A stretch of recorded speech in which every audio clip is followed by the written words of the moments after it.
right, we are so close. Hello everyone. I have a live conversation. Oh, Kimmy's here. Let's see. Where is Margaret?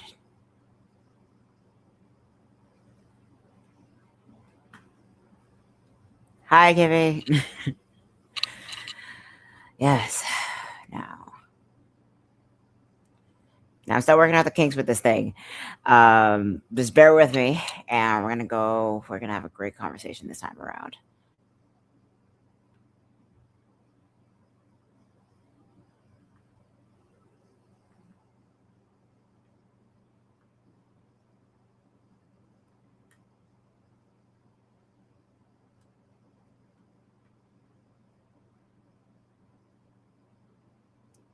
Right. Welcome in. Hello, Margaret. Hi, how are you? Are we live? I didn't realize it was today. It's all good. It's all good. Ooh. It's all good. It's all good. We're good. We're good. We're good.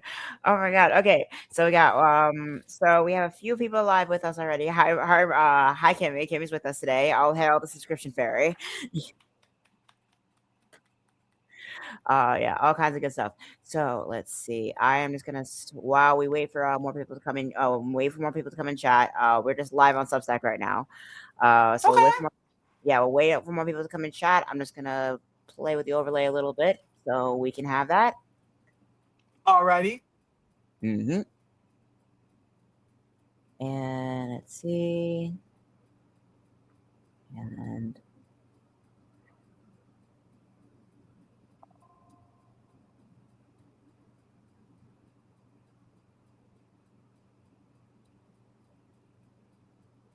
Bill, no, no, that's too big. There we go. Still care. I've been just tinkering with Streamlabs for a while. Still working out the kinks with it, but this time I think we got it. Okay. Where's the chat at? Oh, chat. Yeah, Kevin's cracking up Oh, over it's here. right up there. It's up Yeah, there. yeah, It's yeah, up yeah. there. So, Okay, chat is up cool. there, and Cool. I also like following on chat on Substack, so we can just after the recording goes, we can just cross post it, and that'll be great. Perfect. Mm-hmm. Now let's see.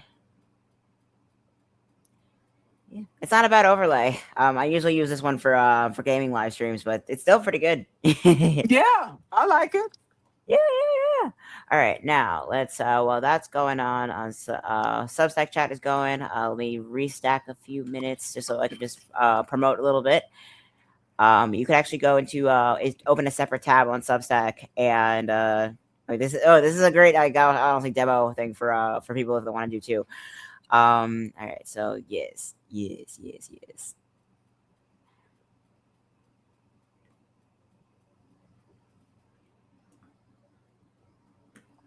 Now,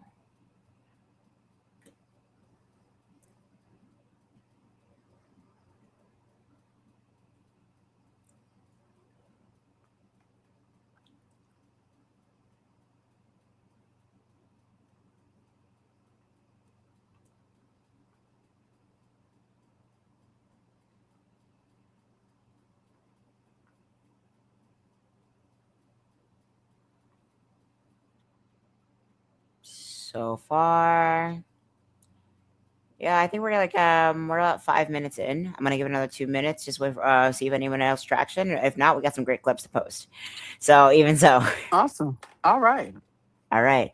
Yeah. So, I this is so hello everyone. I'd like to welcome the honorable and fabulous Margaret Williams to a new show I am starting. It was a bit of a work in progress, but we finally got it, enough stuff on the back end. So I'm gonna try to have more of these conversations called "Let Us Converse" with beautiful weirdos and wonderful humans, like so Margaret Williams.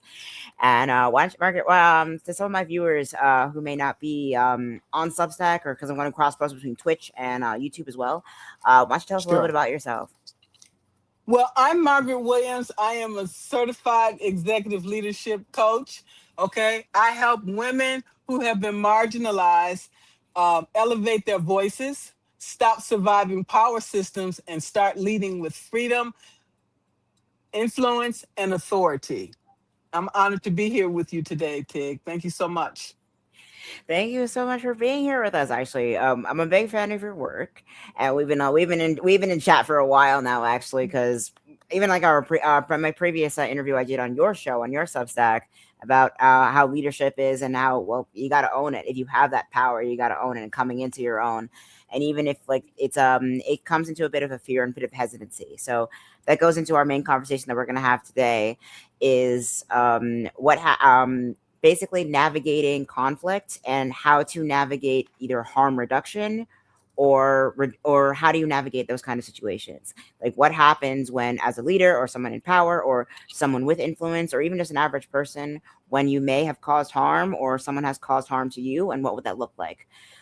We were touched on this conversation earlier in a previous note thread a week or so ago, about how even like as like marginalized peoples ourselves, even if we may not have be in the traditional power structure, we may be put at a disadvantage that we kind of sometimes we can cannibalize each other a little bit.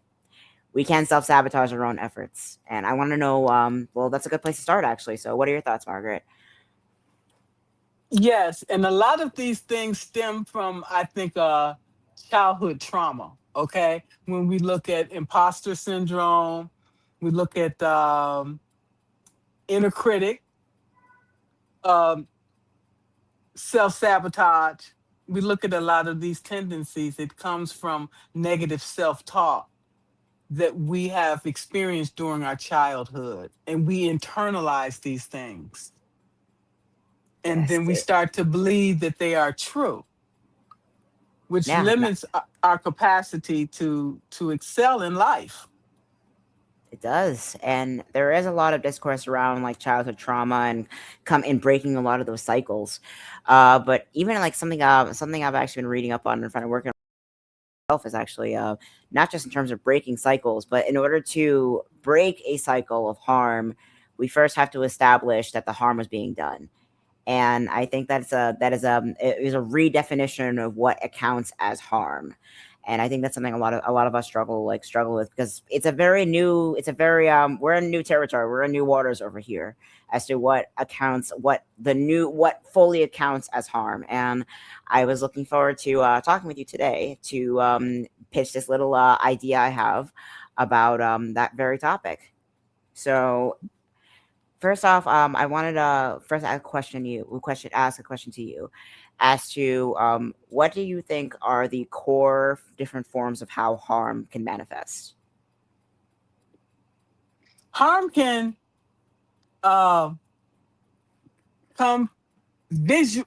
It can come from visual. Okay, maybe you see somebody get beat. Okay, that in itself can be traumatic. Okay, seeing something, maybe you heard something that was very, very disturbing, and these are things that you keep replaying in your mind over and over. Okay, even with negative self-talk. Okay, and then it can extend even further through physical harm. Okay, even being threatened, anything like that is going to impact us mentally and emotionally, and sometimes physically as well. And these things can develop into complex PTSD if they're done over a period of time. Absolutely. And in that, well, you mentioned two big ones. Both the seeing something like traumatic and experiencing something like your life is in danger. There is a few paper, a lot of research going into it, and the way they were able to categorize it. I'll put all my links in the description as well, for sources and everything. But a big way they were able to categorize what you just described was big T trauma and little T trauma. Big T trauma was be like seeing something traumatic, experiencing physically an actual threat to your life, or seeing someone else that you need to care about, or another human being in that situation. While little T trauma can be encompassed as something a little bit more low grade but consistent. So like death by a thousand cuts, if you will. So that would be like constant criticism, bullying, prejudice, marginalization, all these other things that can just dig and dig and dig. They're not massive wounds, but like I said, death by a thousand cuts. It could be equally, if not as damaging as something as a few instances of big T trauma as well. And it was interesting because on one hand, we that metric on its own is it allows for a larger amount of discourse, allows for it broadens the horizon of what counts as like a traumatic event, of course, but it also kind of limits us in a way because by expanding it out laterally, I find we're kind of there also puts us in a lot of gray area as to how do you prevent this and what can you do about it essentially. So this is actually a metric I wanted to actually talk to you about, something that I came up with. I call it a an HWO, or a human welfare offense.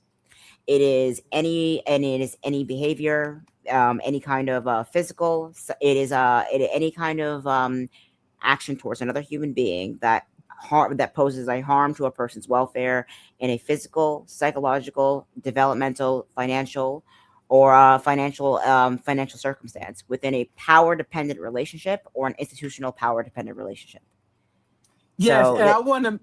I'm sorry, but I just wanted to talk about how this impacts like our veterans, because they are called to serve, to protect, and to, okay, to bring, to resolve conflicts. We have to sometimes go to war, okay, and in that war you're going to have to sacrifice a few to save the many, unfortunately. And yeah, the impacts of this is devastating on both it is. sides, because It no, is it's no devastating. win situation. Yeah, there's honestly a quote from this is a cartoon. I love this show called Steven Universe. The writing on the show is beautiful, but one of the quotes from one of the main characters, Greg Universe, is that no such thing as a good war. Gems were destroyed and people too. There's no such thing as a good war. There's no such thing as a good fight, and there's really no such thing as a good conflict. Conflict can be fought for the right reasons, but the conflict itself is going to suck regardless. Conflict sucks. It's It going to get does. hurt. Yeah, and I think like why we get into like I mean a core part of conflict is whether it's an argument, a disagreement, or even like a bullying dynamic. What it comes down to is a clash between a power dynamic. It's when a power dynamic starts to rub up on each other, kind of like tectonic plates, if you will. This is a common pattern I see, and that's why the metric that I came up with, the HWO, or the human welfare offense kind of metric, it not just expands it out through a little t and big T trauma, but it also imply it well the main core of it is an HWO, human welfare offense would be inflicted by someone in some degree of power. You'd have to have a power dynamic and either use subconsciously or otherwise use that power dynamic to inflict harm, physical, psychological, financial, on another person. Social, yes. Yeah, the power dynamic has to be there in order for it to be considered a human welfare offense in this context. This is So a how do you convert this to policy? How do you convert it to policy is it's interesting because how you would convert it to policy is once you have the human welfare offense is as a policy definition. From there, you could actually go through the metrics of, okay, so if a person is in some degree of a position of power, say like for instance you have say for instance in the case of child sexual abuse or child sexual material, if a caregiver or another adult is in power is in the adult is in technically a position of power against the child, regardless of whether the child what else going on, the adult, or it doesn't have a caregiver, or it could be a family member. If the adult or the guardian, whatever it is in that power dynamic with that child and does something harmful to that child, then that would categorize as an HWO. The reason we have that well I the reason I came up with the HWO categorization is because it we have a lot of different language and a lot of different words surrounding what counts as abuse, what counts as harm, essentially what counts as a monetary offense.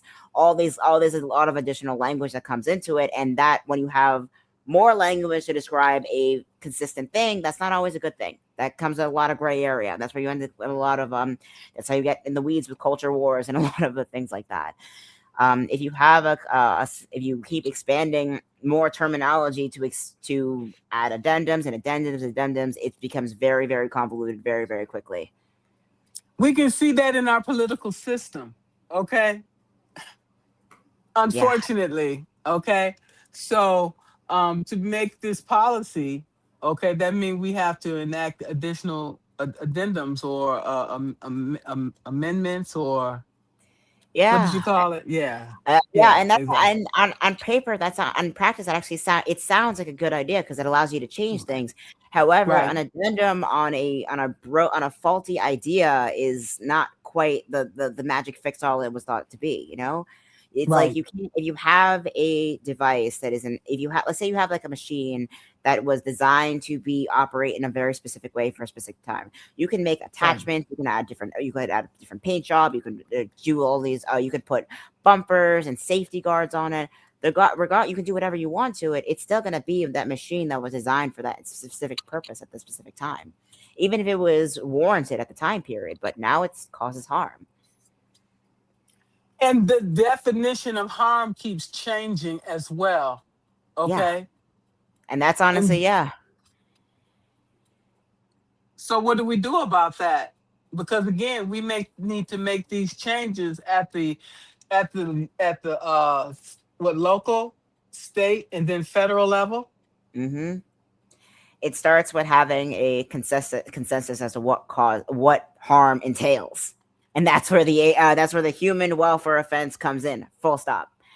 So if you have like say for example, you have this honestly might be a bit taboo honestly, but the age of consent in a lot of cases is should not be debated, especially like it really shouldn't be with of course child sexual assault is always horrible. Like nobody's pedophilia is horrible. I can't believe we're in a time period we have to Yes. debate that nowadays.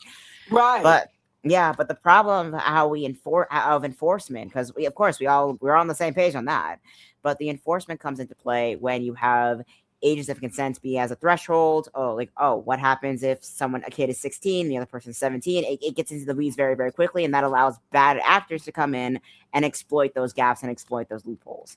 Even then you have like 32 states like plus 32 states plus across the United States that technically legalize child marriage on paper with by allowing minimum age marriage laws with parental sign off.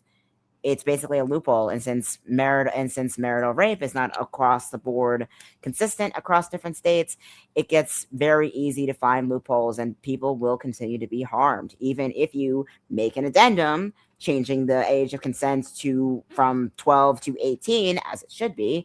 It doesn't always it's not the fix all we always thought it was. So Well, yeah. from what I'm seeing from the administration is they want to turn these things back and allow people to get married at younger ages, which means that they're going to start having more babies younger, and they're going to have much more expenses as a result. So how is that helping anybody in this day and time It's when there's not. steady? It was never about helping anyone, and the unfortunate thing is that the only reason we are able to like recognize that a lot of these like outdated archaic like child marriage laws and child pedophilia oriented like loopholes are in existence is because they've always been there, but nobody bothered to take a look. And this is Well, the problem. Yeah, this is the problem we have with I have with addendums, because on one hand like there's only so much progress you can make on a foundation that is inherently harmful.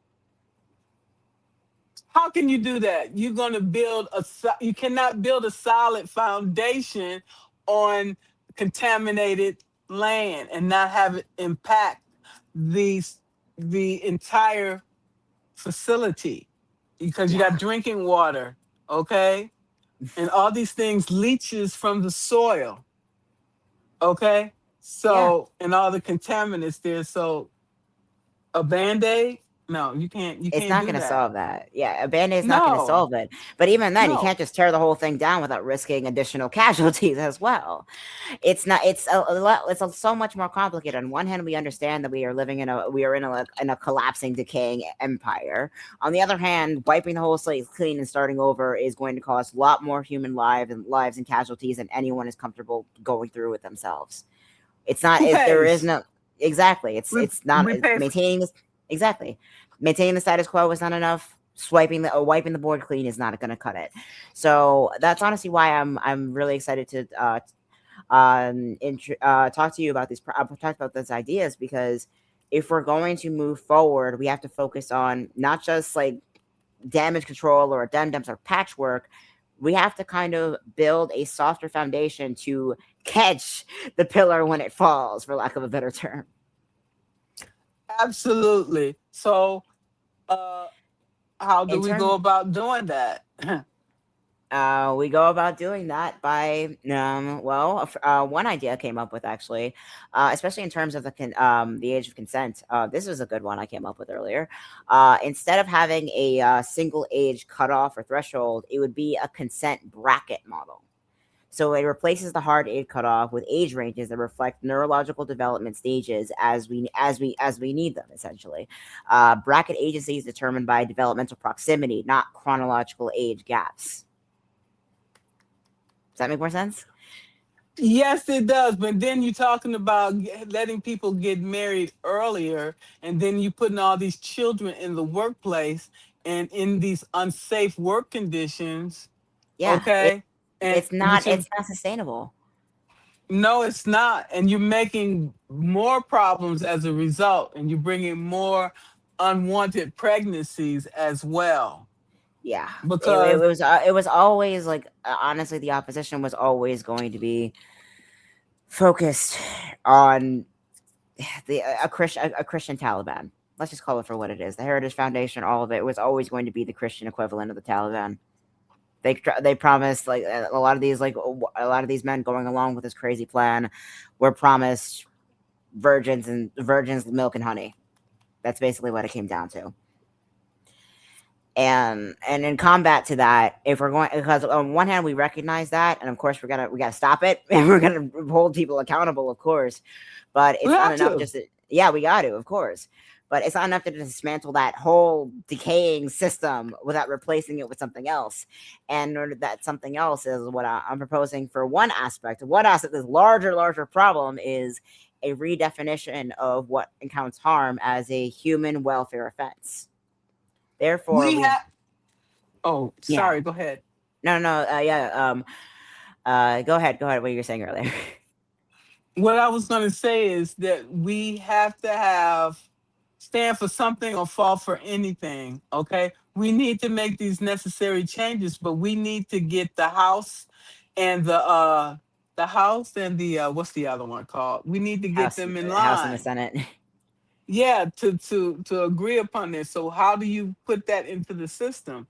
Okay, you put it through the system. How? Through this system that they call like AARP. What do you call these organizations? 501c nonprofit or a think tank. That's what I'm trying to establish here. I love having these We need conversations. that. Yes, We yes. need Hello, Daryl. something to replace the Heritage Foundation. The Yes. Republicans has the Heritage Foundation. What do we have? Well, I'm really glad you asked because I'm work. This is honestly why I'm working towards my career in actuarial science because I want to establish that rival organization called the Horizon Coalition. I love that. Okay, the Heritage Foundation, and what is yours? The Horizon Coalition. Okay, I love that. The Okay, so Horizon how do Coalition is in yeah, is basically is like if you just tomorrow tomorrow is a place where things are better. It doesn't have to be perfect. It doesn't have to be like today or yesterday. It's a place where things are better. And if you keep following that horizon, it will get there. so how do we get this? enacted? Okay. Well, first thing I would love to do, I'm currently, you can actually see all my, see my posted work on Tagalogverse.com. I'm actually trying to establish a Patreon as well as a pay subscription model for my Substack, all throughout this website, all through Tagalogverse.com. And so, if you want, you can sub and see a lot of these bigger ideas and pitches, like the full policy framework for the human welfare offense idea being pitched that way. If you want to read more on that, there you can do that. But also, there's more to come with that. But also, a major thing that I'm trying to establish here is establish a network with leadership or leadership experts and people with expertise like yourself, Margaret, as well as all my other friends here who have joined us here on Substack in chat. Hello, Neuro. Hello, Kibi. Hello, Naida. Hello, everyone. And what we need right now, the Horizon Coalition is or will be an organization with people with a lot of different skill sets, a lot of different talents, a lot of different backgrounds that come together and they work on a lot of different projects. It will be in the future to be a fully operational think tank that can not only back certain projects like an up and coming company of mine, Gaia Tech Industries, that I'm looking forward to building, focus on renewable energies and whatnot, all kinds of fun stuff.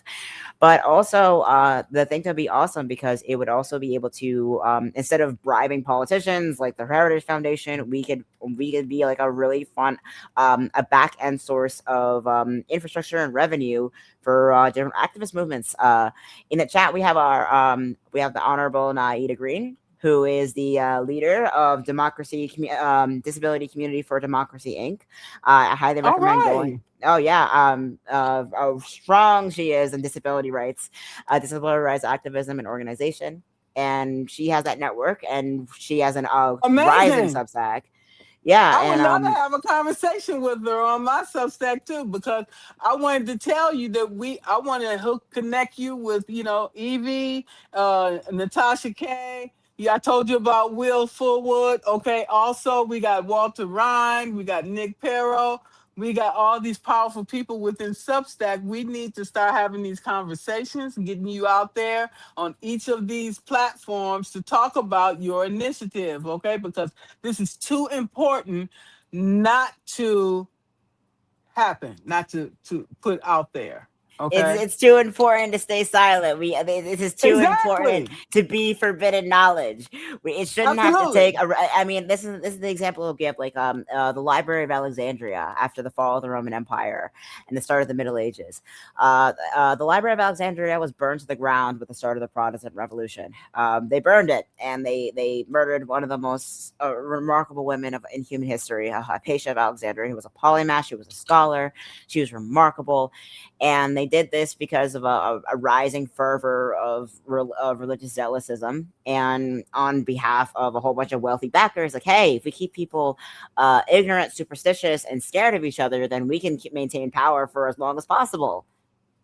That's And what we're seeing again today. that Okay, was they're the start using of it, yeah, that event was what we know today as like the start of the Dark Ages, or the start of the Middle Ages, essentially. basically using the same tools and techniques from the Roman times. Okay, Yeah, on us. yeah, So we even can we prior can Romans. we can do the same thing. Okay, Yeah, create our own rule book on how we're going to proceed.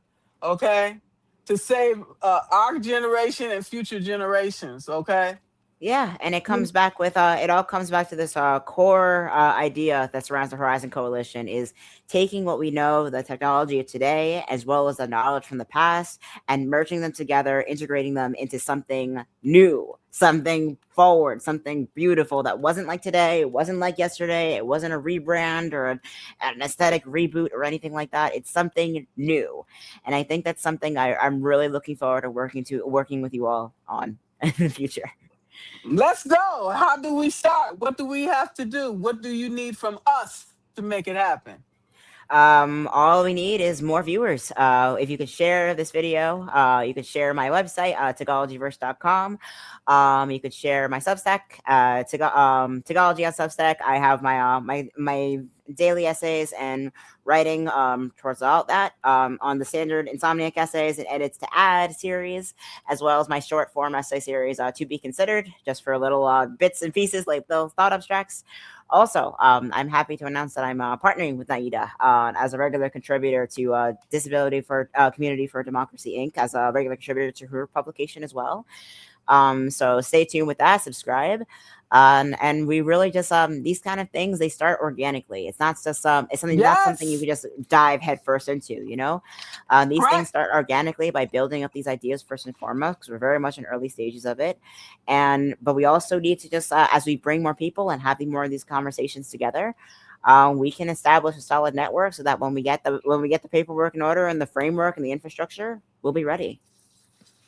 I love that. And so what we in cultivating and nurturing these relationships, we are able to rise, okay, help each other rise, okay, collectively. So Yes. we all can win. That's a Yes. win-win-win, a win for everybody. And that's what we need. It's time out for taking losses. It's time to for us to take our power back and take our country back and make it what we want it to be. Okay? Exactly. We're either we're all progressing together or none of us are. That's And really what it that comes is down not to. an option. That's not an That is not an option. option. And even the people that think they're like they're benefiting from this, even the people that like these horrible men that think they can just do this to people and get off on it and be happy with it, they're miserable themselves too. Nobody We know in that. town, yeah, We they're know not. that. Nobody is happy doing this, and they delude themselves into Exactly. thinking, well, this is the way it should be. Why isn't Based this on what? working? Based on Based what? on what? And who? Based on Okay? what and who? Yeah, because he said he wanted to what? Make America great again. We were already great. So what the hell? I'm saying, we were already great. You gonna take us back to 1929? I'm not going back there to where we got to fight for women's rights again. You already done stripped us of our abort abortion rights. Reproductive rights, Okay, yeah. exactly. So what's next? Then you're gonna come for interracial marriage, and then you're gonna come for gay marriage and everything else. You're gonna strip us of everything. Even like prior to 1920, like things weren't all. I mean, it's all about just reverting to a period of superstition and fear above all else. And I get like some people, Yes, and it sucks because there's some people who genuinely cannot be persuaded with kindness. It can only be persuaded through get it through a kick in the butt or a kick in the teeth. But it's agreed, or greed. agreed. But it ultimately is kind of paradoxical because like, oh, then fear works. Like, no, it doesn't. The only thing time fear works is because destructive comfort is it's too easy to stay put. It's too easy to stay silent. It's too easy to stay hidden. It's too easy to wrap yourself around and just wrap yourself in the void and do nothing. And we cannot let that happen. We know No, that, we okay? know we can't let that Because happen. exactly, no, we cannot. So we have to stop compromising. We have to stop giving away our power and asking for permission and just start taking action. Okay? Take Exactly. action. Yeah, and I think honestly, there was a quote from a professor that I had a while ago. That he said it kind of boggled my mind a little bit. He's like, "Well, cigarettes kill people, and we know that, but why do people? Why? That's why fear always works. Fear motivates people because you need to show people what's going to happen to them if they smoke cigarettes." And then I pointed out to him, "It's like, do people smoke cigarettes because smoking feels good? Nicotine is a dopamine response. It makes you feel good. It relaxes you. That's the only reason people do it to begin with because smoking feels good. Nicotine feels good. The fact that it's Duh. harmful to your health, yeah, duh. But the fact that it's harmful to your health means that it doesn't. That it has that little cognitive dissonance thing going on. It's so it So for yeah so you for so make it much. okay because you put a label on it, say it's okay to smoke it even though it's killing you. It's okay to smoke even if it's killing you. The same way, I mean that's how everybody justifies some level of harm in some way. It's so much See? easier to stay where you are and to stay with the comfort in dysfunction. If you're all you know is dysfunction, if all you know is unhealthy habits, if all you know is this coughing in your lungs, this kind of if you're used to it, then the change is going to feel uncomfortable. The change is going to feel disruptive. The change is going to feel scary. And It is. And that's yeah, why a lot of people prefer to stay in a rut feel free to stay in because your rut. that's what they know. Yeah, and it's also what like drives people to a lot of these extremist movements, because a lot of these extremist organizations or these high control groups, or even like an abusive relationship, like whether it be parental or someone else in a position of power, if it creates a power dynamic that is inherently addicting. It's actually It, the far right behaves very similar to that of an abusive relationship. It becomes that's the the whole only intent. Yeah, That's it the whole becomes a intent. source of comfort and a source of relief, while also being the thing that kills you, slowly kills you from within. And the same thing with social media. Let's keep it real. Okay. Yeah, I mean that's kind of how it Doom was designed. strolling. Yeah, I mean the Yeah, algorithm. right. I remember a time when social media before the invention of an algorithm was there. It was a lot harder to build a following that way. You have to do it organically, kind of like how you do it on Substack here.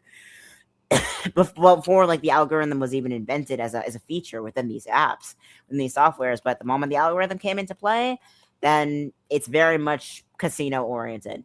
Anyone remember So Club Penguin? We used to not have like spaces vaguely. online for kids, but those are no longer profitable, so it's easier to throw kids to the casinos, throw kids in the coal mines, and prescribe them heroin when they break their leg, like they used to do in the 1920s. Yeah, we are not doing well. We're going back to the 1929, and we're stripping all of the regulations. Because you can see the air we breathe, the water we drink. They want to strip all that away so all the profits that are saved go back to where it came from the 1%.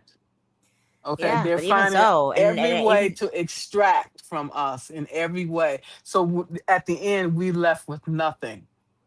yeah, and no, and when there's nothing left for most of us, there's nothing left for any of us. And that's what they failed to realize. Yeah, they Are get we so in the wrapped up in this, and yeah, and I think that's why like it's become like it's a bit of addiction within itself, because that's why drug use is so common among these oligarchs and oligarchs and billionaires and stuff like that. They're desperate for that next high, because they spent their entire lives wrapped around this idea of, I'm going to be the wealthiest person in the world, so no one will be able to fuck with me again. Yeah, And they but got there's a that in their cost. 40s. And they got that in their But that 40s, and it's like, oh my god, now what? there's a cost associated with it. Okay, you don't get away scot free. Everybody pays. Okay, including Yeah, them. But you won't know it because they keep all their misery to themselves. They don't want people to know that they're really miserable in their lives. they're Okay, and dying. they hate themselves.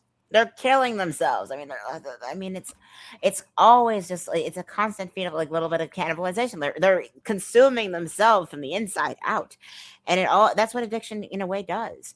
There is no sustainable way to inflict harm on other people. Like fear for its own sake, cruelty for its own sake, like bondage for its own sake. It never actually works.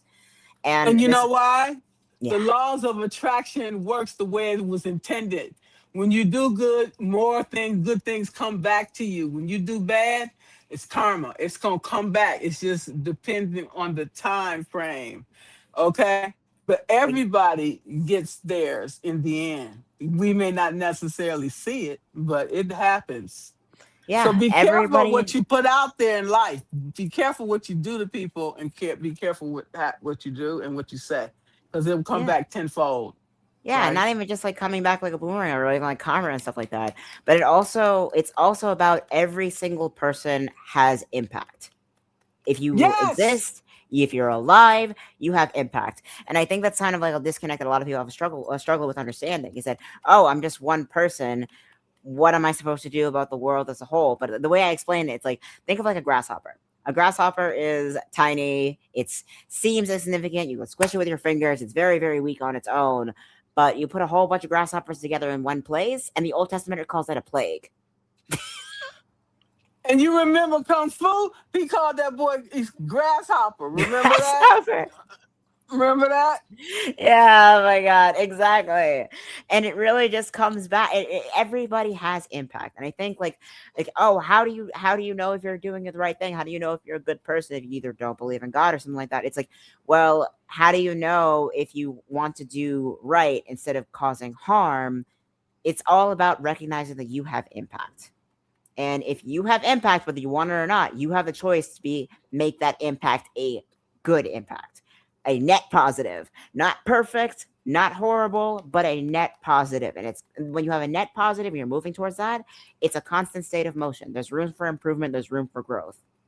Momentum, like somebody told me earlier. Momentum, exactly. I forgot what the mathematical equation for momentum is, but true enough. So even if it's taking little small iterative steps, you're still moving in a positive manner. And as long as we're taking these small iterative steps every day, we're moving towards our goal. And we just need to be mindful of that. And each and every one of us have impact, but we don't think we do because we were told otherwise by Yeah. society.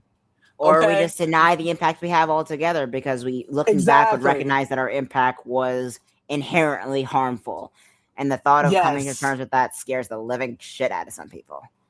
Right, but we need to get over and beyond that. We need to deprogram ourselves and realize our value and the things, our gifts, our experience, and things we bring to the world. Each and every one of us are unique, and we have what it takes to survive and to thrive. Okay, Yes. but we have to believe in ourselves. Okay, but if you don't believe in it yourself and love yourself and respect yourself, we can never get there. Yeah, and sometimes it's like some, and it's also about like we everyone has impact, but that also means that everyone has power, and it's knowing Yes. what to do with that power that counts. And I think that's why like the way I touched on the self sabotage aspect earlier in our chat is that a lot of I mean a lot of I have been lifted up and I have been beaten down by people who look just like me, people in my community across the board. And it's really frustrating because on one hand it's like, okay, I want to make these things happen. We want to make these improvements. We want to make other people's lives better, but you're arguing over who said which term correctly.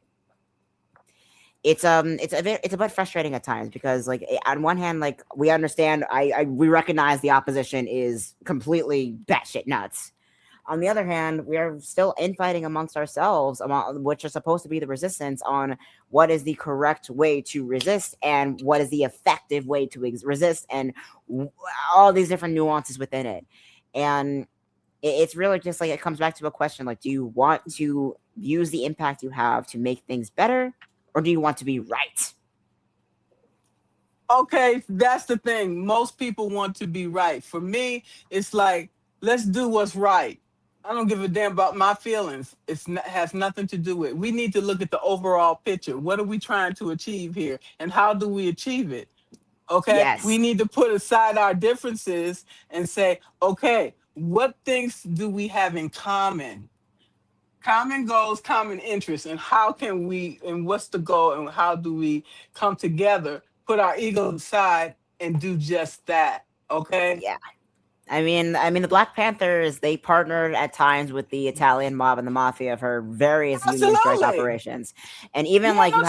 have a lot of like Chinese immigrants and Korean immigrant groups that partner with various civil rights movement during the 60s and 70s.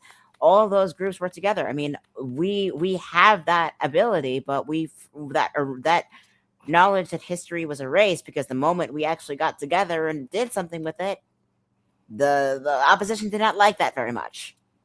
So they condition the entire Absolutely. generation to forget about it. And even they came together during Harriet Tubman. Okay, Hmm. she couldn't have brought back all of those. she never lost the customer. I call it customer. She never lost one because she had help. It wasn't just her. It Yeah, was Brown. It was all people from all nationalities helping out with that, like yeah. I with mean, the like civil even I rights mean, movement. yeah, We have exactly. to I do mean, like that. we saw that I saw this whole discourse thing about the movie Sinners, like Michael B. Jordan about all the Chinese immigrants running the shop in Mississippi. It's like this is the Jim Crow South. You're not gonna if you want catfish for your fish fry, you're not gonna go to the Billy Bob's store down the corner store. You're gonna go to Mr. Kim's convenience store and get your stuff there. That just makes sense. Well, this is the world we're living in. When you have all of this debt and we have to sell it to China, okay, that there's a cost associated with that. Yeah, Okay, I and can see I this think it's back. yeah. Oh, I'm sorry. I can No, see no, this no. It's back in. I can see this back in the early 2000s when a lot of these metropolitan cities were going belly up. Okay, and the Chinese came in and bought up all of that land. They redesigned and reconstructed all these things. And you go through all these metropolitan areas now. They're all Chi- most of the Chinese living over there now. They're smart. Okay, they take their money and invest it in our property, and then we have to move from the cities and we have to move out to the suburbs. Okay. it's crazy because this is the cycle of empire. This is what happens when empires rise. Because when the Roman Empire fell and the Europe was in a constant state of in conflict with one another, different noble houses, different whatever, were constantly fighting with each other. The Islamic world in the Middle East, they had their shit together. There was a lot of people don't realize, but like the Baghdad House of Wisdom was this massive university in modern day Iran. It was this they had their they many of their scholars, like one of them, I forgot his name off the top of my head, but he invented algebra. Dude invented algebra. And then we have a lot of to think, like our modern conception of what teaching hospital, like the structure of how university hospitals actually function, that we got from the Persians. We have so much to thank from like so many other cultures around the world. It's not just Look, one person, one. Egyptians. Yeah, yeah. Even in the Egyptians, Eg- honestly, we know is the Egyptians were not actually called the Egyptians. They didn't refer to themselves as that. They were the Kush Empire for like 10,000 years, and they were multicultural in that facet too. And even so, like once the Middle Ages, in a feudal era Europe, were starting to get their restart in the 1700s, 1600s, 1700s. The Islamic world was starting to decline, back and forth with the whole Mongol Empire thing. And the point I'm making is that empires come and empires go. We're kind we of see seeing, that yeah, we see throughout that. And right history. now, the next empire that's on the rise, for better or for worse, is China. It And is that's what it is. it is what it is. And I think if we want to, like, right now, we shouldn't be focused on like, oh, we should be the best. Like we're always the best. Like no, what we need to focus on right now is we are in a position where a lot of us are hurting, a lot of us are divided. We're all kind of dealing with the wounds of the last 300 plus years of European of imperialism, and that's not going to go away that easily. I think there's a lot. I think honestly, I mean, to my generation's credit, honestly, trying to find community in while knowing all of this, while dealing with the being aware of the generational trauma the last 300 years plus of imperialism has caused so many people around the world. The entire human race as a whole has been affected by this, and And the standing of the United States can't be good at this point. You know what I'm saying? It seems it's like not. that we lost that war with Iran, and what does that say about our authority as a country? It looks like we become a laughing stock. What authority? You It's over. It's over. okay? Okay. What authority? It's over. It's all over. And I think that's something we need to Yeah, understand. right.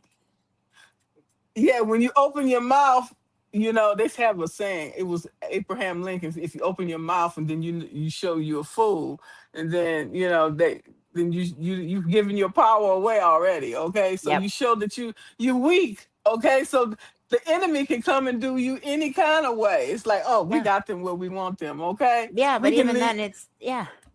we can keep the shorts of Harmut's down forever, and we will bring them to their freaking knees Yeah. financially, and so we won't have any money. So that what is that going to do to us as a nation? We're What going to it's going to be do to us is, well, prey. why did we set ourselves in this position where we're dependent on imported oil for everything we have running in our country? The You fact that have to we ask the rely so much on fossil Republicans. fuels and rely so much from like our entire electrical grid, every so many aspects of our lives right now are oriented on the assumption that we can just bully the rest of the world and get whatever we want. That's no longer the case. But It never should have been yeah, the case. we can do that, but there's repercussions. Yeah. Because who's gonna trust you? Who's gonna give you anything? Who wanna do anything for you after that? I would say, you know what? You don't come over here. Okay. You can't be I'm not nasty. You can't be interested. nasty and needy. You can't be nasty and needy. No, you can't. No, you can't. N- and not be successful. No, and Okay. that's not gonna work. Yeah, you can't be nasty and needy and still expect success. And it all really comes down to like we're kind of like, oh yeah, we need to understand that the United States as an empire has caused significant harm All to over the world. all over the All world, over the world. all over the world. And I know, yeah, all over the world. And confronting that fact is something a lot of people have a hard time doing, but it needs to be done. We Who need likes to a be, bully? Who yeah. likes a bully? Nobody likes a bully. Okay. Nobody likes a Show bully. don't. And Yeah, that's why I and I be think it's like, concerned. and this whole bunch of denials, like, well, it was fine back then. It should be fine now. It's like, no, it was never okay. It was always harmful. But I think we live and we learn. We live And and we that learn. makes us a target internationally. As we want to I don't even know if I want to travel internationally. Where you from? I'm from the United States. Do I want people to know I'm from the United States? Okay. Hmm. They're gonna Yeah, look at you like, oh my God. Okay. yeah. They're even gonna say like, "Are you okay? Do I need to call No, I'm someone?" not Or they're okay. gonna kick No, you out of the I'm not freaking room. okay. Okay, I'm It not depends. okay. Yeah, Most of us not okay. We just pretending. Okay. We just like faking it till we make it. We not okay. How can you no. be okay when we don't know what's going to happen tomorrow to our health care? What's going to happen to, you know, to our benefits? Okay? Like two thirds of so many 2/3 of people can barely afford. I mean, I'm relying on benefits right now because this is something that I'm healing from as well. It's we Most have of us are living above our means because we yeah, can't afford uh, the prices are continuing to go so escalated so much. We can't yeah, afford and to we can't, even and this whole basic going back to the needs. yeah, and Basic needs are it's only coming, it's crashing down because it's inflated to the point where I mean, even like I'm 26 years old, right? I had to be homeless for 4 years in order to qualify for financial aid and college and independent housing and everything else that I needed in order to sustain myself because my home situation was not safe. And it was not conducive to my development. It was harmful to my welfare and my development. And as a 21-year-old, 26-year-old now, and the fact that homelessness should not be a prerequisite to independence and autonomy, autistic or not, it just shouldn't be that way.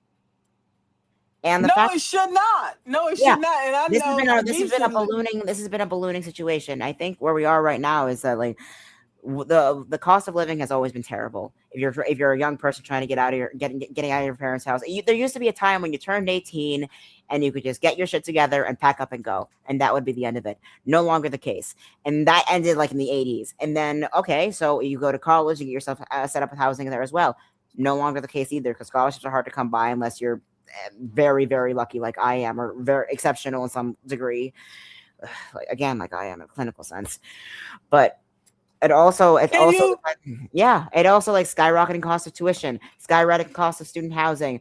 I mean, half the people at my age are kind of in a perpetual state of teenagerdom. They're kind of just stuck, and it's hard. That is a form of harm in itself. Like you have so many. It is. I tried It to like is. yeah, my parents honestly, not just mine, but so many other parents. I grew up in the 2000s and 2010s, And so many other parents, they thought, oh, if I can fix my kid's autism, I can just pump them full of psychotropic medication and psych meds, and they'll be fixed. That was Don't. one. It nearly killed me. Two, it killed a lot of other people, a few people that I was friends with, that I'm mourning, grieving the deaths of as well. But also, it's recognizing that after the fact that this was a harmful practice. Does that make my parents monsters? Does that make the people who are responsible for this monsters? No. Does it mean that they caused harm that needs to be rectified and acknowledged? Yes. How are you going to rectify that? How are you going to rectify that? Well, first you have to acknowledge that the harm was done. Second, you have to build the policy initiative, not just on paper, but also in terms of systems, in terms of organizations, as to how these cases are investigated and how these, in order to not just prevent, but also ensure that people can get out of these situations a lot easier than I had to. These systemic problems exist in the world of where we had Jeffrey Epstein. So how we have to first resolve that, and then in addition to make sure that future harm is preventable. Yeah, not just preventable, but also actively healing from now, because we're a little wise away from being preventing from the preventative save right now. We're wise a while away from being able to like sustainably prevent harm like this, like that what happened to me from happening, because we're still kind of in the weeds of defining what harm is. And that's honestly why Exactly. the human welfare offense threshold that I came up with is kind of new. It's a new thing. It's basically it's defining the perpetrators and victims of harm based on power dynamics instead of demographic. That's the focus of it. We need to fund this, okay? I don't know how they're going to fund it when you funding this war and all these unnecessary construction going on at the White House, and all of this nepotism, favoritism, and all of this money laundering and everything else. How are you going to pay for this healing portion and this health care that we desperately need in this era? I don't see it Oh, happening. well, one idea is what we can start with is consolidating some branches of civics and government that we already have at our disposal right now. One idea. This is actually separate from the child abuse cases that I was mentioning earlier. But one thing I noticed that we could really solve really quickly is in terms of bullying, as well as like on a systemic level. So institutional harm is a big facet in this. So the example that I give from like say like the NYPD for instance, like how are you going to investigate cases of police brutality if one, the body cams they're wearing can be turned off, and two, the IIB Investigative Bureau Department in the NYPD is still a technically is a unit, is a it is a task force within the NYPD. How do you fix? You can't investigate itself essentially. Like the scanner can't the wireless like software scanner and the antiviral scanner can't scan itself. One So of the ways to eliminate the violence is to get rid of ICE. yeah, that's a big one, honestly. But Why then, do yeah, we get rid need of them? yeah. But also, like once Okay. we have that, we still have a lot of these perpetrators that joined in the first place that are also on registries and active abusers themselves. So we got Yeah. so say hypothetically we manage to just dismantle abolish ICE entirely. We still have all these individuals, all these people that are just running around causing all kinds of harm. How do we prosecute them? And a lot of them are actually former or even like current police officers. And it's honestly something that the idea I was mentioning earlier.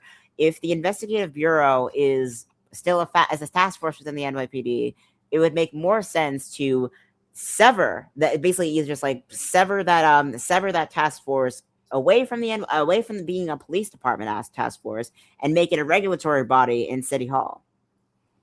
Wouldn't it just Makes be too easy? Yeah, makes too exactly. much Wouldn't it? sense.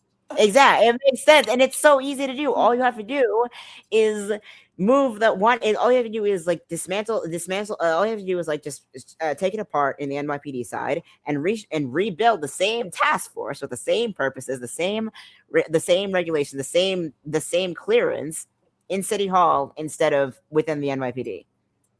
Makes perfect sense, but we need to limit term limits, okay? Because those people will never agree to something like that. They agree to maybe in your face, but behind your back, they're like, no, we ain't passing that. We ain't passing that. Yeah, it's really just like, and they're like, oh, it's always no. It takes forever. It takes forever. But the moment they want to actually dismantle people's rights, it goes very, very quickly. Isn't that something? Yeah, very, very That's a quickly. double standard, right? Double standard. Yeah, and I think it's double standard, but it also goes into not just in terms of like doing things the right way in terms of the committee and everything, because if there's so many hurdles and hoops and hurdles you have to bypass in order to make things better, but again, why is it easier to tear things down than to make things better? It comes back to a You point of comfort. Why do we have to tell? Why do we have to threaten guillotines and pitchforks in order to coerce people in power to make things better? Because it's comfortable to be in dysfunction. It's comfortable to be absolutely, in and dysfunction. that keeps everybody down here, and they're up there. It keeps them up there superior, and keep us down here to where we have to be dependent and reliant upon them for everything. And then they turn That's around and that's question why power. we have Luigi and Paper Mario burning shit down and killing people. Yeah, you can't have it both ways. You keep poking the bear is eventually gonna poke you back. You got to have common sense enough to know that. Okay? Yeah, make sure your impact is a good one. It shouldn't be that hard, but sometimes people forget it. And I think that's something I wanted to mention earlier. Is like in terms of like bullying, in terms of having that like strong, like positive impact on the world around you, it's this idea that well, yeah, well, one, everybody has an impact. Make sure it's a good impact. That's a big one. But it's also important that that we understand that it's sometimes you can't just it's never just words. It never stops at words. It never stops as opinions. It never stops as ideas. That never stops that way. And even then, that's something I was mentioning earlier. Is like in terms of policy, in terms of structural changes you can make, is one thing is also noticing our weaknesses and our weak points in the gray areas of how we investigate these cases. Like, how are we supposed to investigate bullying or verbal harassment using security footage that doesn't record audio by default? Good question. What do you suggest? A suggestion, a different suggestion would be interview based. So you'd have to first you have to have like at least two people doing on a task force, or a few people on a task force. It'd be a lot take a lot longer, but you have to interview the victim, interview the person proposing it, who's actually who's making the complaint, and you also have to interview the person who is the subject, the perpetrator, the presumed perpetrator of the incident. And you go through all the evidence, you go through each of them, and then you talk to each of them separately instead of just immediately jumping to one position or the other, or just relying on security footage on its own. It's like, oh, well, I didn't see anything happen here. All I saw is that you swung first. And that's the good thing about having camera footage, because I remember when they did to go to court and all of these things. Yeah, You know, yeah, but the it's problem is really. Go ahead. yeah, but the problem with camera footage is that it's not always as foolproof as we think it is. There's Exactly, yeah, because then they'll pick it apart and say, well, oh, that's perception. Okay, where were you at across the street? Where were you looking? And so they poke holes in your defense that way. Okay, there's no way you could have seen this because you were standing this way and this and that. So yeah. yeah, but even so, like the lack of audio is a big one. I mean, do we know that most CCTV footage or cameras are not capable of recording audio, for better or for worse? And it also goes into like how accurate our facial recognition software is. It's like that's not good either. Because like, oh, then we just need to improve our camera system. No, that's not good either. That's a secure that's a surveillance state, and that's not great either. So what's the answer? Because we got this satellite system that tracks our house. You can track it. So how For can better we or for use worse, that? anyone can find you, but also like for good intentions or for bad intentions. Like Google Maps is a great thing, but it's also like leaves you vulnerable to like bad actors. So it really just comes down to redefining harm and how we tackle those situations before they escalate. It's not just about like finding evidence and proving a case of a certain narrative. It's about, okay, acknowledging that harm was done and ending it before it escalates any further. Who's gonna do that? We're gonna Who's have to gonna set it up admit to ourselves. anything? Who's no one's going to admit Exactly. to anything. Exactly. No one's going to admit. Exactly. So we need to actually we need to actually build these systems in place to enforce that, and that always comes back to what is our definition of what entails as harm. Because if we're all just going to go back and forth, like, oh, that's not that bad, oh, that's not rape, oh, that's not abuse, that's not bullying, then we have no evidence of anything happening. It always comes down to what is your criteria for this harm being done, and that is the place where we can start. It sounds good to me. It sounds good to me.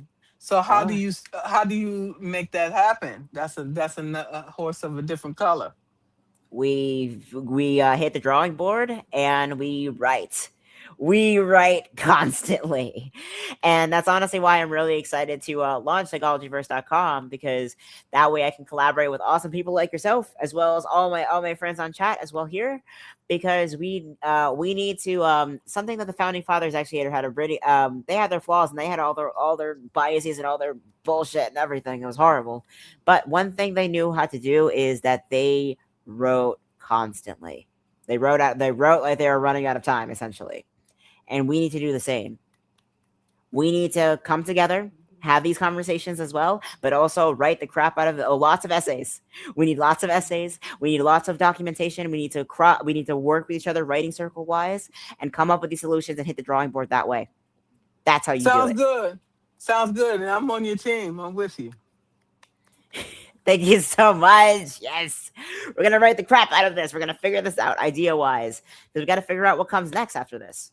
After this whole thing comes Absolutely. crashing down, we have to figure out what comes next. Because the one thing I don't see anyone talking about or trying to figure out is like, okay, if this system isn't working, then what can we do to replace it? What is the alternative? It's not enough just to patch it up. Then what is the alternative? That's something I don't see anyone coming up with. So we're gonna do it ourselves. That is. Okay. Yes. Absolutely. You got this. Smart people like you. Yes. We just have to keep moving and give you the support you need. Okay. And we're Yeah. here And for also, you. Okay.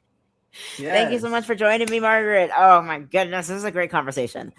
Uh, I Thank you want to so thank much. I want to thank Margaret Williams. Go follow her on the Substack, as well as find all my content on technologyverse.com. And we shall see you for our next conversation. Thank you so much for being here. Thank you. Thank you so much. All right. Bye bye. Bye.